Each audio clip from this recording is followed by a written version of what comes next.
사는가라고 하는 제목으로 우리 함께 하나님 말씀의 은혜를 나누고자 합니다. 하나님 나라를 위하여 사는 사람이 있고 자기의 왕국을 이루기 위해 사는 사람이 있습니다. 하나님 나라를 위하여 사는 사람이 있고 자기의 나라, 자기의 왕국을 위하여 사는 사람이 있다. 나는 어떤 나라를 위하여 살아가는가? 나는 하나님의 나라를 위하여 살아가는가? 나는 나의 왕국을 세우기 위해서 내가 하루하루 살아가는가? 우리가 매일매일의 삶 속에 우리가 이 질문을 던져야죠. 나는 오늘 하루도 하나님의 영광을 위해서 살아가는가? 나의 영광을 위하여 살아가는가? 나는 내 삶의 소유와 가정과 내 삶의 목적을 하나님의 꿈을 향하여 나아가는가? 나의 꿈과 야망을 위하여 살아가는가? 이것을 우리가 항상 기억해야 돼요. 창세기 11장에 나오는 바벨탑 사건의 이야기를 보면 인류의 언어가 왜 나누어지게 되었고 인류가 왜 흩어져 살게 되었는지에 대한 이야기가 기록되어 있죠. 그래서 창세기 11장 4절에 보면 바벨탑을 쌓는 장면이 거기 기록되어 있는데 또 말하되 자 성읍과 탑을 건설하여 그 탑 꼭대기를 하늘에 닿게 하여 우리 이름을 내고 온 지면에 흩어짐을 면하자 하였더니 이렇게 말씀하죠. 바벨탑이 죄가 되었고 하나님이 그것을 멈춰지게 하셨고 그리고 흩어지게 하신 이유가 뭡니까? 그건 단 한 가지죠. 성경에 보면 사람들이 자기들의 이름을 위하여 그 탑을 쌓았기 때문이죠. 자기들의 이름을 위하여. 우리 이름을 내자. 우리가 하나가 되어서 더 우리의 이름을 높이자. 이런 마음으로 바벨탑을 쌓아간 거예요. 오늘날 얼마나 많은 사람들이 자기의 탑을 쌓으려고 자기의 영광의 탑을 쌓으려고 안간 힘을 쓰면서 살아가고 있습니까?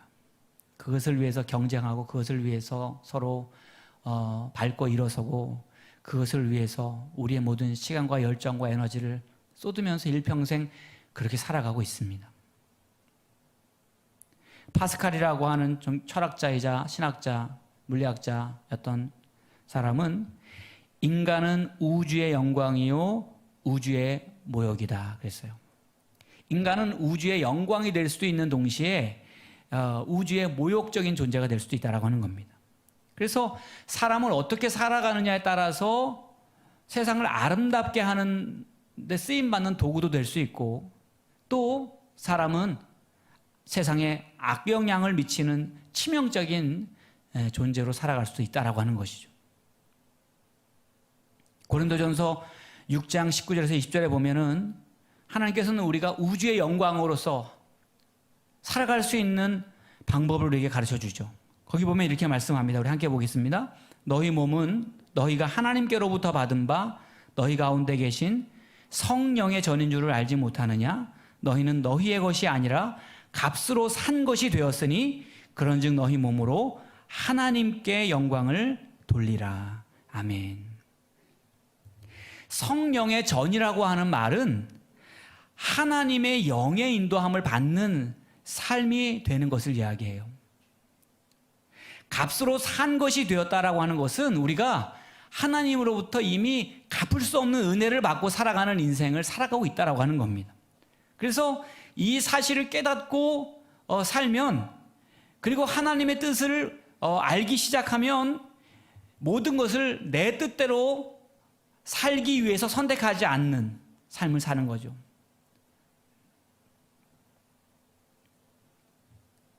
오늘 성경에 나오는 아브라함과 롯의 차이가 어디서 비롯된가 보면 바로 거기에서 시작된 것입니다. 다툼이 일어났죠? 근데 그 다툼이 왜 일어났는지 원인을 보니까 성경에 보니까 하나님이 축복해 주신 것 때문에 다툼이 일어났어요. 6절과 7절 한번 보면 그 땅이 그들이 동거하기에 넉넉하지 못하였으니 이는 그들의 소유가 많아서 동거할 수 없었음이니라. 그러므로 아브라함의 가축의 목자와 롯의 가축의 목자가 서로 다투고 그랬죠? 그러니까 하나님이 주셔가지고 아브라함의 소유도 많아지고 가축을 키우는데 또 함께했던 조카 롯의 소유도 많아졌어요. 풍성해졌어요. 그런데 하나님께서 복을 주셨으면 서로 양보하고 서로 배려하고 하나님이 많이 주셨으니까 서로 축복하면서 살아야 되잖아요. 그런데 그 목자들끼리 다툼이 일어났는데 자기 양떼를 조금이라도 더 먹이려고 자기 양떼가 조금이라도 더 잘 되게 하려고 더 그 숫자를 늘려보려고 하는 그 욕심 때문에 잘 지내던 사이에 다툼이 일어나게 되는 것이죠. 그때 아브라함이 조카 롯에게 야, 그동안 너 나 때문에 이만큼 가축도 늘어나고 나 때문에 복을 받았으니 너 이제는 나한테 양보해. 내 말대로 해.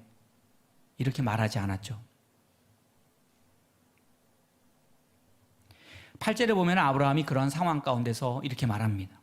아브라함이 롯에게 이르되 우리는 한 친족이라 나나 너나 내 목자나 서로 뭐 하지 말자 그랬어요? 다투게 하지 말자. 서로 다투게 하지 말자. 아브라함이 우리는 한 친족이라고 말하고 다투게 하지 말자라고 이렇게 말하는 것은 하나님이 우리에게 주신 그 관계가 깨어지지 않도록 우리 평화를 지키자 라고 하는 거예요. 이 사랑의 관계를 지켜나가자라고 하는 거예요. 그러니까 이 아브라함의 관심사는 그 하나님께서 주신 이 만남, 그것을 깨뜨리지 않는 것이죠. 나의 유익을 위해서 하나님께서 내게 주신 이 공동체가 깨어지지 않는 것이죠. 이것이 바로 하나님의 영으로 인도함 받는 삶의 모습이에요. 우리 창세기 12장부터 계속 보면은 아브라함은 가는 곳마다 제단을 쌓았다 그랬죠. 가는 곳마다 여호와 이름을 불렀다 그랬죠. 가는 곳마다 제단을 쌓았다는 말은 뭡니까? 거기서 하나님의 임재를 받고 거기서 하나님의 영의 인도하심을 받는, 거기서 하나님의 이름이 나의 삶의 목적이 되고 반향이 되는 삶을 항상 살아가는 모습으로 살아갔다라고 하는 거예요. 그리고 예배하면서 내가 지금까지 여기까지 온 것은 다 하나님의 은혜입니다. 그렇잖아요. 그 낯선 땅에 와가지고 정착해서 살아가는 그 과정 자체가 하나님의 은혜인 거예요. 거기에 이미 수많은 사람들이 살고 텃세를 부리고 그리고 새로운 땅을 개척해 나가는 수많은 어려움들이 있는데 이렇게 살게 하신 것이 하나님의 은혜다. 하나님의 성령의 감동을 받고 하나님의 은혜를 붙들고 살아가는 거죠. 그러니까 그런 아브라함이 자기의 유익을 위해 선택하지 않고 자기의 목적만을 위해 살아가지 않고 아브라함이 어떤 선택을 합니까? 9절에 보니까 그랬죠? 9절 한번 같이 보겠습니다. 시작. 내 앞에 온 땅이 있지 아니하냐. 나를 떠나가라.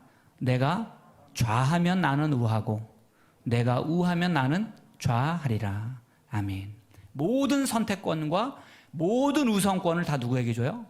롯에게 주는 거예요. 조카 롯이 결정하면 나는 그 나머지 남는 것을 내가 택하겠다는 거예요. 그것이 어떠한 것이든지. 아니 똑같이 먹여야 될 가축이 있고 똑같이 부양해야 할 식구들이 있는데 보통 사람 같으면 어떻게 그렇게 바보스럽고 어수룩한 가장으로서 그런 선택을 할 수가 있겠습니까? 너무 지혜롭지 못한 방법이잖아요.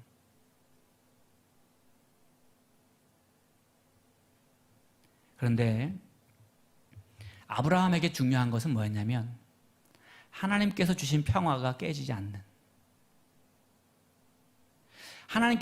하나님께서 나에게 주신 삶의 방식이, 하나님의 나라의 삶의 방식이 훼손되지 않는, 하나님의 뜻이 이루어지는 그런 삶을 살아가는 것이죠. 하나님의 가치가 나의 목적이 되는 거예요. 제가 지난번에 우리 송구영신 예배 때 우리 선율이가 2학년인데 이제 3학년 올라가죠? 그 하나님 앞에 감사의 제목을 이렇게 써서 우리 집사님이 이제 재무부에서 보내준 걸 이렇게 보다 보니까 제가 그 내용을 보면서 얼마나 감동을 받았는지 몰라요. 거기 보니까 세 가지를 썼는데 이렇게 썼어요. 선율이가 하나님 앞에 감사의 제목을 쓴 거예요. 거기에 헌금 봉투에다가. 첫 번째는 뭐라고 썼냐면 일요일마다 축복받는 예배 드릴 수 있게 해주셔서 감사해요. 이렇게 썼어요. 그게 1번이에요. 그 다음에 두 번째는 아빠가 돈을 많이 벌게 해주셔서 감사해요. 우리 애들은 다 우리 아빠가 제일 부자죠, 세상에서. 저희 애들도 아빠가 세상에서 제일 부자인 줄 알아요. 그 다음에 세 번째, 이게 굉장히 중요한 겁니다. 목사님이 해주시는 축복의 기도를 들을게 해주셔서 감사해요. 우리 선일이가 이렇게 썼어요. 제가 이거를 애가 자기 손 글씨 초등학교 2학년 글씨가 얼마나 예쁜 글씨겠어요. 그런데 또박또박 이 글씨를 헌금 봉투에 썼는데 제가 이걸 보면서 감동을 받았어요. 왜냐하면은 2학년짜리 남자아이예요. 2학년 남자. 여자아이가 아니고 남자. 2학년 남자아이 정도 되면은 좋은 장난감 가게 해주셔서 감사해요. 잘 먹고 잘 놀게 해주셔서 감사해요. 이런 이제 종류의 그 이야기들이 있어야 되지 않겠어요? 다 자기 중심적인. 그런데 일요일마다 드리는 예배가 감사하다. 제가 첫 번째 탁 보면서 제가 뒤통수를 맞은 것 같이 그런 생각이 들었어요. 목사도 어떨 때는 예배 주일이 되었네. 주일이 다가오네. 또 설교를 준비해야지. 근데 예배할 수 있어서 감사하다. 예배의 중요성을 알고 아빠가 돈 잘 버는 것이 다 하나님의 은혜라고 고백하는 거잖아요. 하나님께서 주셨다. 목사님을 통해서 주시는 기도가 하나님이 축복하시는 기도니까 너무너무 감사하다. 그러니까 이 아이가 예배가 왜 중요한지, 또 아빠가 주신 돈이 누구 돈인지, 그리고 목사님을 세워주신 분이 누구인지, 이거를 이 아이가 아는 거예요.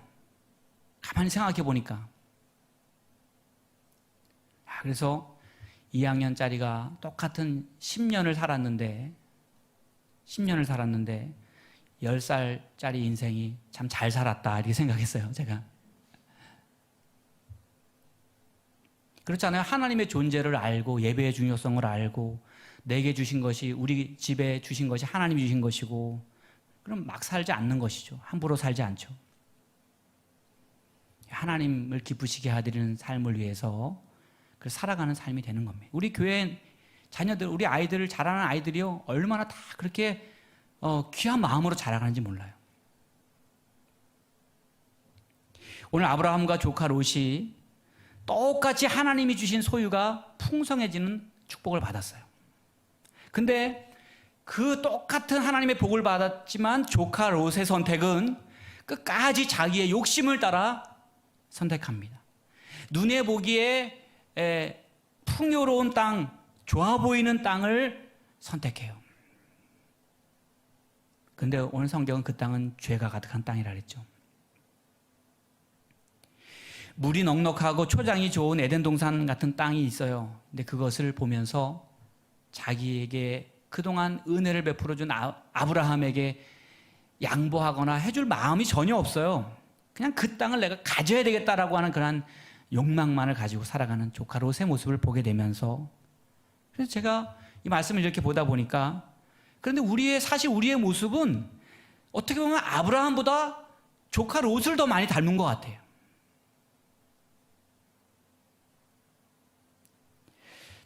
저 자신도 마찬가지고,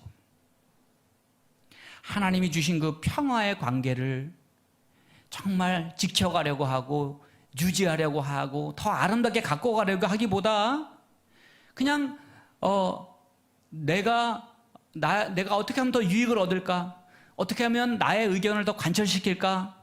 어떻게 하면 나를 더 만족시킬까? 그런 것들이 더 앞서다 보니까 하나님이 주신 관계들이 깨어지고 무너지고 거기에 상처가 나고,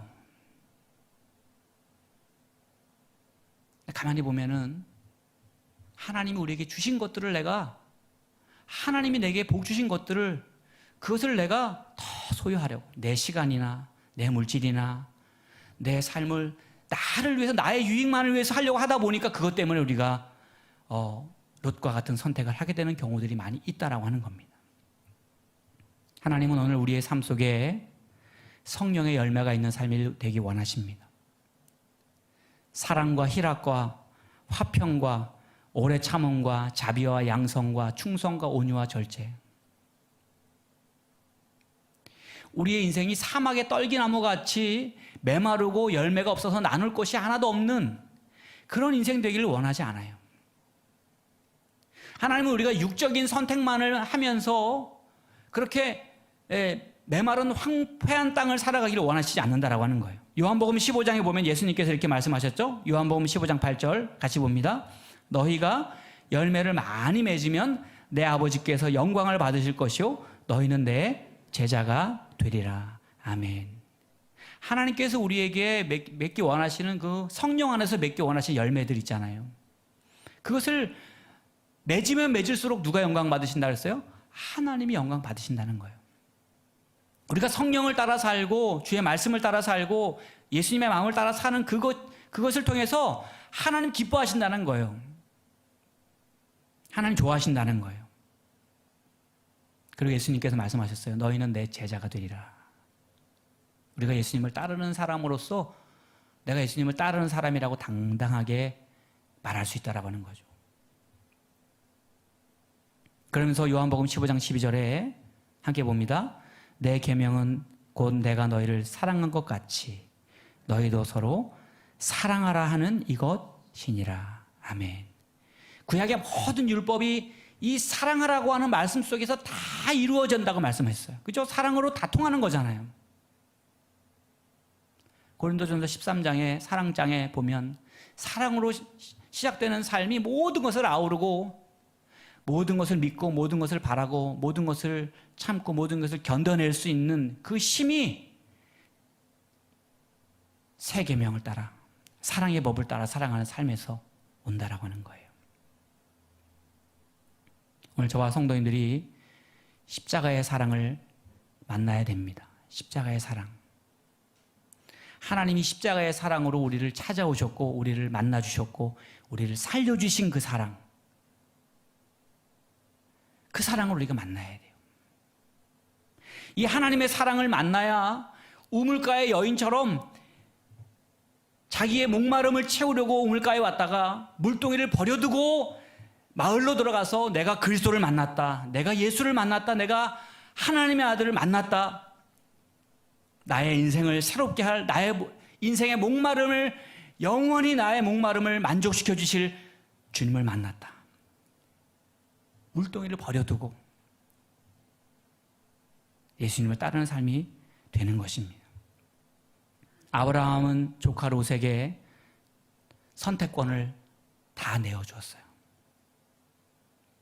아브라함은 그것이 하나님의 나라의 삶의 방식이라고 믿었어요. 바보스럽고 어리석게 보이고 어떻게 보면 이거는 내가 분명히 후회할 수도 있는 선택일 수도 있지만 그런데 하나님의 나라를 이루는 하나님의 삶의 방식이라고 믿었어요.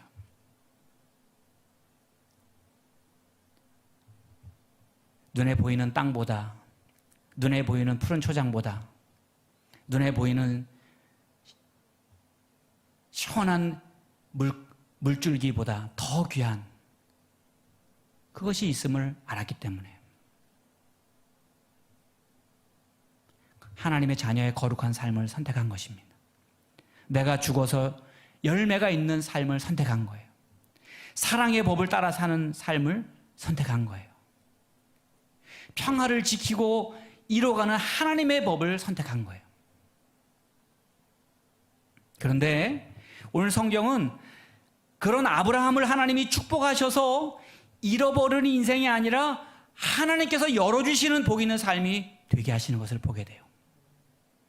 창세기 12장 3절에 보면 땅의 모든 족속이 너로 말미암아 복을 얻을 것이라. 하나님은 아브라함을 통해서 세상에 복이 되는 삶을 살게 하셔요. 오늘 창세기 13장 14절 15절 하나님께서 이렇게 축복하시죠. 우리 함께 봅니다. 시작. 롯이 아브라함을 떠난 후에 여호와께서 아브라함에게 이르시되 너는 눈을 들어 너 있는 곳에서 북쪽과 남쪽 그리고 동쪽과 서쪽을 바라보라. 보이는 땅을 내가 너와 내 자손에게 주리니 영원히 이르리라. 아멘. 이게 조카 롯에게 우리가 다투지 말자, 평화를 선포하고, 네가 우하면 나는 좌하리라. 내가 손해보는 선택을 했던 아브라함에게 하나님의 목적과 하나님의 뜻을 더 귀하게 여기며 살았던 아브라함에게 주신 하나님의 축복이에요. 롯이 떠난 다음에 하나님께서 눈을 들어서 북쪽과 남쪽과 동서 남북을 바라봐라. 그리고 뭐라고 말씀하셨어요? 보이는 땅을 너와 내 자손에게 주겠다. 동서남북을 바라보라. 내가 잃어버리는 것 같고, 내가 망하는 것 같고, 내가 죽을 것 같고, 다 끝나버릴 것 같고, 그런데 하나님께서 동서남북을 향하여서 열려져 있는 하나님의 축복이 동서남북을 향해서 열려진 이런 은혜를 얻게 하셔요. 테레사 수녀라는 분 우리가 잘 알죠? 이분이 인도의 디르지닝이라는 곳으로 기차를 타고 가다가 하나님의 부르심을 받았어요. 근데 하나님 뭐라고 말씀을 주셨냐면 너는 5만 명의 거지와 2만 명의 문둥병자가 우글거리는 캘커타라는 곳으로 가라. 5만 명의 거지와 2만 명의 문둥병자가 우글거리는 캘커타라는 곳으로 가라. 캘커타는 인도의 도시잖아요. 너는 그들의 잠자리를 주고 죽을 때는 무덤을 만들어 주어라. 잠자리와 무덤을 만들어 줘라. 그냥 죽는 것도 그냥 제대로 이제 되어지지 않는 그런 삶을 살아가는 사람들이 수없이 많은, 그리고 그런 하나님의 부르심을 받고 이 테레사 수녀가 2년 뒤에 성경책 한 권과 수녀 옷 한 벌을 가지고 인도의 캘커타로 가요. 성경책 한 권과 수녀복 한 벌, 그것만 가져간 거예요. 그리고 거기서 30년 동안 100곳이 넘는 곳에 고아원을 세웁니다. 100곳이 넘는 곳에. 한번 생각해 보세요. 한 군데 그 고아원을 세우는 일도 정말 평생에 한번 할 수 있을까 말까 한 일인데 100곳에 고아원을 세우고 하나님께서 말씀하셨던 5만 명의 고아들과 2만 명의 문둥병자들 돌보고 섬기는 일을 감당하잖아요. 수많은 전 세계 사람들이 그가 하나님의 부름을 받게 되었을 때 애도하고 추모하고, 그리고 그 영향력에 수많은 사람들에게 영향을 미치는 그런 하나님 나라의 삶을 살아갑니다. 그러니까 우리가 많은 것을 가져서 우리가 하나님 앞에 쓰임받는 것이 아니에요. 우리가 어떠한 삶의 방향을 가지고, 우리가 어떠한 삶의 목적을 가지고 우리의 인생을 세워가려고 우리의 마음과 생각을 준비하고 결단하고 살아가느냐. 오늘 저와 우리 성도님들이 하나님 영광 받으시는 삶이 되시기를 축복합니다. 2022년 우리가 부정 설 명절을 맞이하면서 우리 성도님들의 가정이 하나님의 그러한 축복을 누리시기를 축복합니다. 겉모양만 좋은 소돔을 쫓는 인생이 아니라 주의 뜻을 쫓는 축복된 삶이 될 수 있기를, 아브라함과 같이 동서남북 사방으로 하나님이 열어주시는 하나님의 은혜와 축복이 임하는 복된 삶이 될 수 있기를 예수님의 이름으로 간절히 축원드립니다.